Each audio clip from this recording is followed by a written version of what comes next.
Alan Joyce, many thanks for your time. You're in Brisbane today opening a new training centre, a flight training centre with simulators. Now, the rest of the country right now is complaining about staff shortages. So can you just explain how Qantas is coping with its staffing of the airline?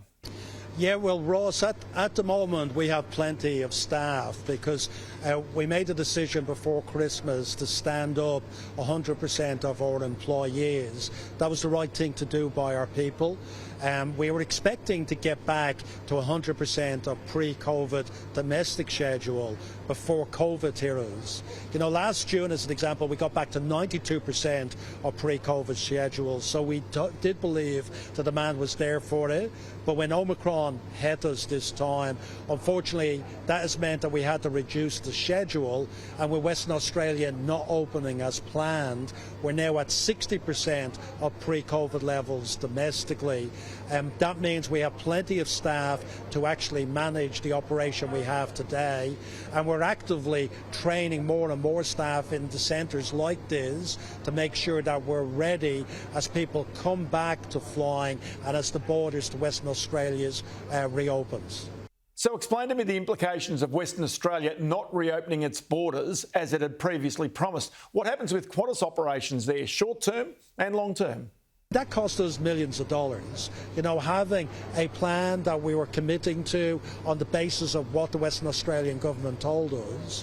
So we're hoping now the Western Australian government can give us certainty about when things will open. Because we're staring at starting the Perth-London service again at the end of March, but no real certainty of whether that will open. We're starting a new Perth to Rome service in June, but no real certainty of whether Western Australia will be open by then.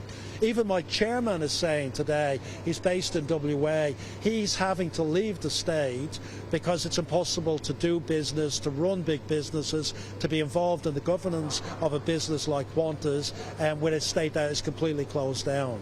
You just said there that the cost was millions of dollars. Did you actually quantify that number? Can you put a number on just how much it has cost the airline?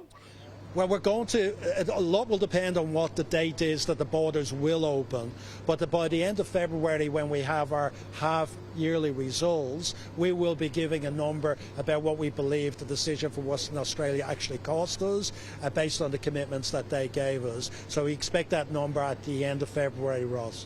So does this jeopardise your direct flights into Australia from London or Rome, say? You previously diverted flights and have used Darwin as a hub. So where does it sit right now with Perth?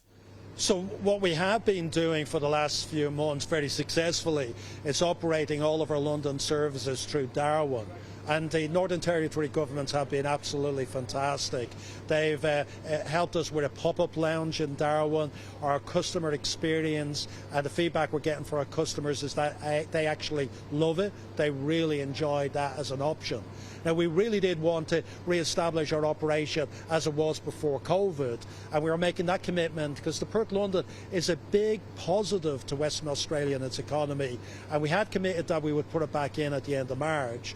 But if they don't open up or give us surety that they're going to be opened up by then, we will continue the services through Darwin, and we'll obviously have to look at whether we put the Rome service through Darwin if we don't get certainty by the middle of the year. The other complication we have, Ross, is that Darwin is filling up. It's peak season in Darwin, and we base a lot of crews there that transit to London and to the eastern seaboard.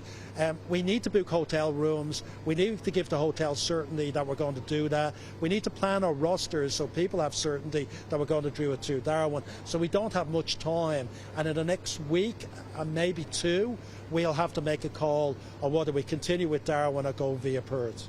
Alan Joyce, always good to chat to you. Many thanks for your time on Business Now. Thanks, Ross. Always good to talk to you as well.